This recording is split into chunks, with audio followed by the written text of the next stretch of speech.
Hello, everybody. How are you doing? Happy Sunday. Hey, how great was it to see some sunshine yesterday, right? Oh my goodness.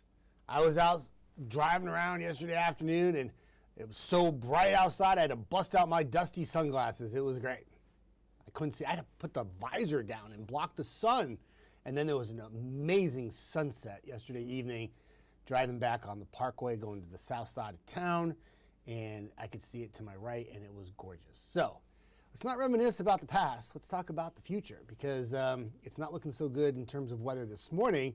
We had not only fog, but we had portions of the area that were below freezing, and that can lead to freezing fog. Now, freezing fog, it sounds very scary, okay, and I get it. If it was January and we had some cold air and the surface temperatures on the road were a little bit colder, I'd be more concerned.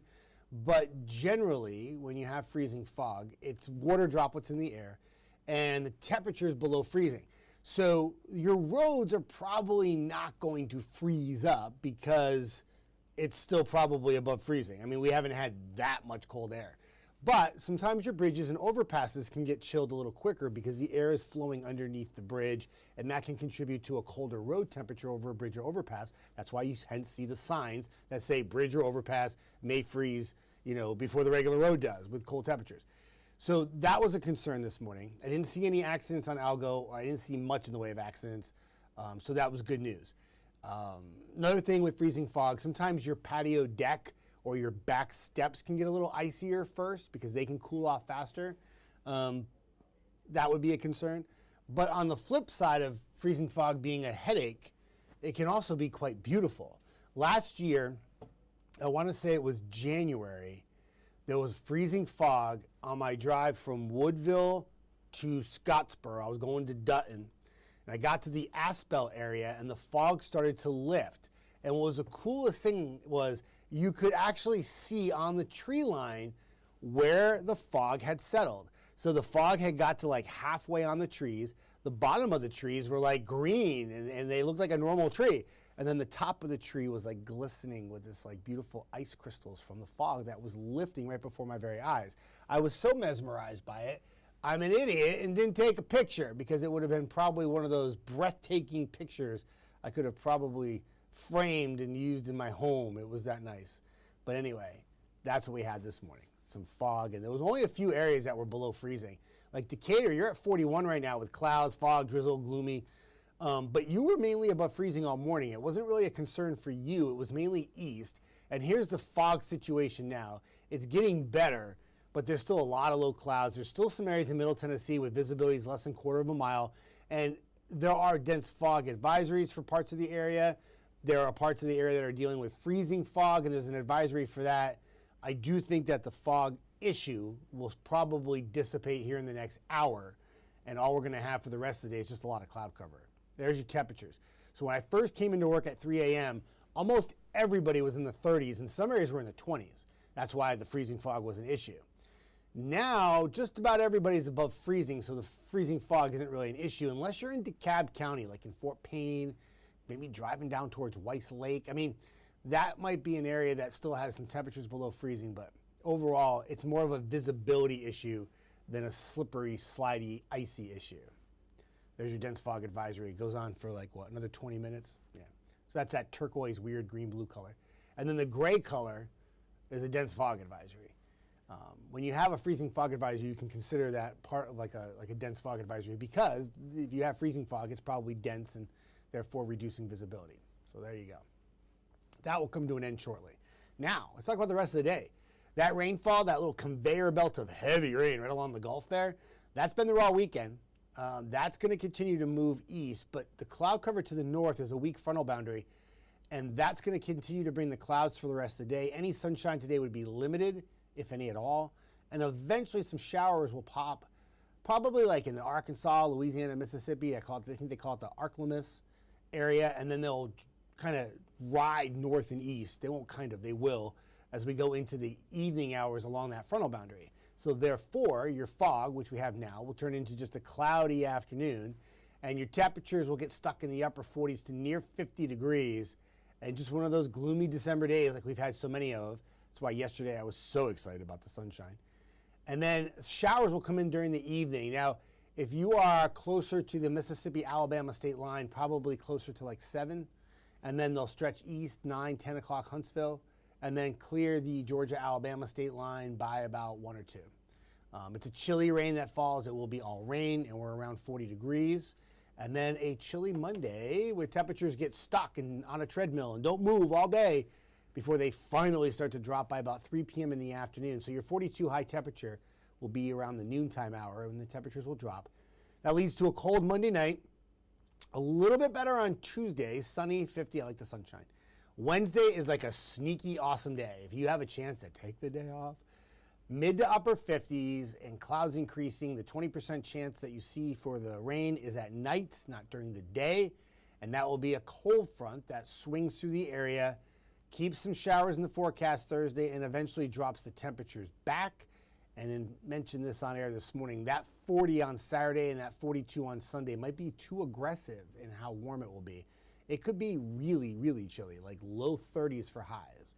So that would be a big time change. And that's your 10-day forecast. That takes you through the 17th of December. More cold than warm for sure. Below average temperatures almost each and every day. But if you want to take it out to like past 10 and go out to maybe like 14 to 21 days, which would encompass Christmas Day, it looks like much of the U.S. will actually have a warming trend just in time for Christmas. So we'll see how that plays out. That's after 10 days. That's like an eternity in the weather world. But for now, the short-term forecast, certainly the next 3 days, and then eventually into the next 7 to 10, is to keep temperatures at or below average. And next weekend could be really cold. I went 40 or 42. I didn't quite get that aggressive to drop it. Some of the forecast models, for instance, have high temperatures in the upper 20s on Saturday. So I don't know if we're going to go that cold, but we'll see how it plays out. We have some time to iron that part of the forecast out. Just know a big change comes next weekend in temperature, right? Hi, Bill Beck. Merry Christmas. We're almost there. 2 more weeks. 2 more full weekends left to do shopping and stuff. I mean, that's it. I mean, when you have that late Thanksgiving, you better get on your horse quick if you got stuff to do for Christmas, because it happens fast. Like, boom, Christmas is here. There you go. Hi, Rhonda Baldwin.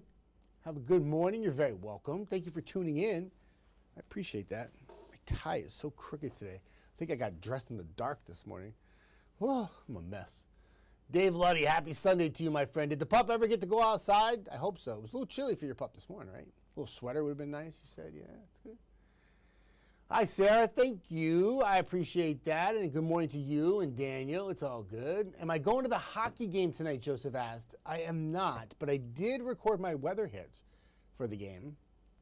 And hopefully I cut it correctly because I couldn't hear it. But that's another whole story, another day. But no, I'm not going to the game tonight. I have other things I'm going to be doing, including a station-wide Christmas party that I will be attending. Our Christmas party for WAFF 48 is happening today. And yeah, excited about that. So no hockey for Jeff. Hopefully the Havoc can turn it around and get a big win, because I think they've lost their last 2, Birmingham and Macon last night. So they'll turn it around. They're a good team. They're really good. They're fast, scrappy. And they will pick up a win today, hopefully, or tonight. Game's at 5, I do believe, on Sundays as well. I'm pretty sure. So, but yeah, good stuff. Obviously, I don't know if I should bring this up. If you're an Alabama fan, and tough game yesterday, boy, if the college football playoff, and I'm just going to say this real quick. I know I'm a weather guy, but I'm a big sports guy, and I used to do sports a long time ago. Boy, what controversy in the sports world with that, right? I mean, how many teams do you have to expand it to be fair? I don't know, but somebody's going to get left high and dry, and it's not going to be fair. And, yeah, that's a tough one. I love the fact that Duke thinks that they should be in there, too, at 8 and 5. Nope. But tough call, tricky stuff, you know. I mean, you can't punish Alabama for playing in a conference championship game. I mean, if you do that, how do you let Ole Miss get in when they didn't even win? They didn't even get a chance to play in the conference championship. So you're not good enough to win your conference, and you get to miss out on the game, and then you get punished for playing in it by losing 28-7. I don't know if that makes any sense.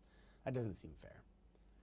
Miami doesn't even make their conference championship, and they're being talked about. Notre Dame doesn't even play in a conference, and the only 2 teams that they played that were actually good, they lost to. So, I mean, they beat USC, but USC is marginal. But, like, I mean, I think that, like, for the most part, I mean, it's hard. There's always going to be somebody left out, right? Just like when you have a party at your house and you want to invite everybody, but you just can't invite everybody because your house isn't big enough. Some people get left off the guest list. Same thing with college football, right? I see an anchor down, Bill Beck. It's so funny you say that. You know what's great about that is, you know Willie Geist, who he's on, like you know him, but he's on NBC. He does the morning here at National, NBC Today.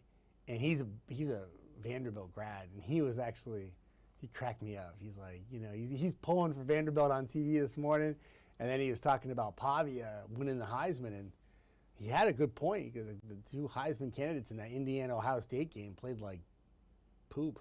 It was a boring defensive game in terms of, you know, quarterback play, and now maybe Pavia wins the Heisman. We'll never know.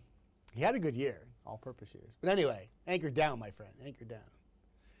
Amanda says, our pups have been living in their sweaters. We're ready for summer. Oh, hey, I haven't gotten to winter yet. So we got winter, spring, and then summer. We got some time. But yeah, chilly. I mean, the theme for December this first week has been below average temperatures. It's going to continue to be that way through the middle of the month. But like I said, it looks like it's just as we get towards Christmas, it may like bump up a bit. And it might be actually too warm for some of you, but we'll see what happens. Joseph says, who's playing hockey? The Huntsville Havoc, their team here in Huntsville, and they're at home tonight, and I don't know who they're playing. I don't know. I could check. Don't be lazy, Jeff. Just check. I got time. I got all the time in the world. Let me see who the Havoc are playing.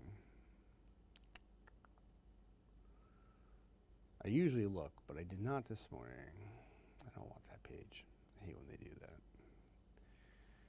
All right, so they lost.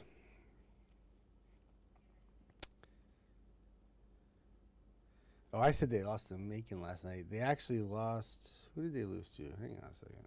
They did lose to Macon. So I think they play Roanoke tonight. Was it the Roanoke Rail Yard Dogs or Rail Dogs or something like that? Yeah. They'll come back and get them. They need to win. That they do. All right. I wish I had better news for you about the weather in terms of like sunshine and stuff. But hey, maybe get lucky. Roll the dice and get a little sun this afternoon. I don't think so. But if we're going to have some sun, it would probably be, ironically, in the places that have had the most dense fog this morning. Areas east, because that's the cloud cover is coming in from west to east. And if you can get rid of the fog fast enough before the clouds get there, and you're in Jackson, DeKalb County, you could pop a little sunshine, and you could actually hit 50 today. But most of us won't do that. And a lot of chilly stuff. I'm looking forward to Wednesday. I know it's kind of corny, but I mean, 57 is pretty much where we should be for this time of year. It's not exceptionally warm by any means, but it's like, I think, if I have my math correct, it would be the first day that we hit the expected or climatological normal temperature high-wise all month long. I don't know. We might have had a warmer day, maybe. No, we didn't. Don't listen to me. I don't know. Don't listen to me on that one. I'm almost positive it would be the first time, but let me just check the preliminaries really quick. I mean, the whole month has been like really chilly, obviously. And we actually said it was going to be chilly too. Go figure that one. What were we thinking? It does happen. We do get it right once in a while. All right, come on, graphic, pull up. Of course, the graphic's going to spin like 100 times.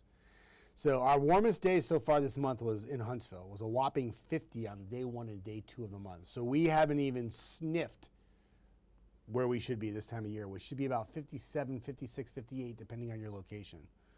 So that's not good.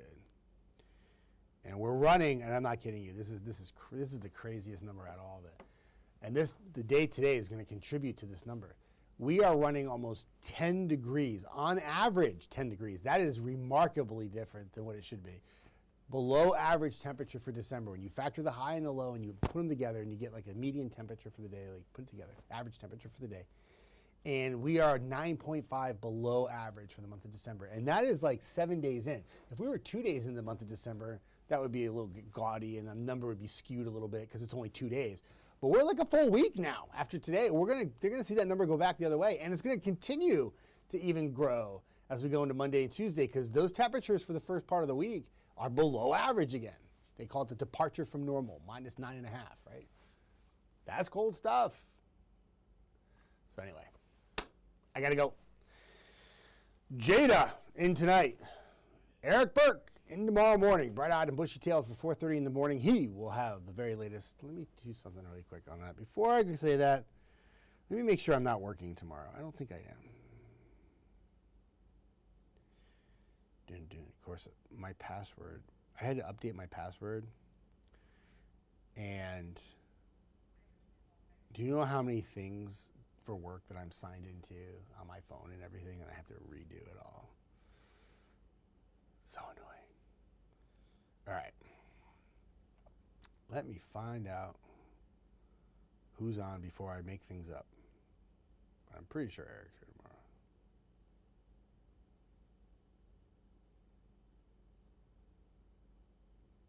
There we are. Yes. So Eric will be here, bright-eyed and bushy-tailed tomorrow. Jada works tonight, and then she comes in tomorrow, and she'll cover the TVL and noon show. And Chief Meteorologist Brad Travis will be on Monday night. I'm sure that there'll be some tweaks to the forecast. Maybe they'll be more aggressive about next weekend's temperatures. I felt like dropping them a few degrees was enough, but maybe they want to drop them more. And the forecast models certainly support it, so it makes sense. And probably iron out the forecast for that rain on Wednesday night into Thursday. How long will that rain linger on Thursday is kind of a question right now. Does it just a morning rain or is it going to the afternoon? Either way, it looks like a light rain, no severe weather, and certainly rainfall. But that's what they all do on the next 12 hours, 24 hours of their shifts. I am going to take Monday and Tuesday off. Those are my scheduled days off. And I will be back here on Wednesday with a little beep beep traffic time, I think, or it might be weather. But either way, I'll be here in the morning, and I can't wait to be back. All right, I'm out of here. Everybody have a fantastic Sunday. If you got some shopping to do, today's not a bad day to do it. Just cloudy once the fog burns off. Have a good one, everybody.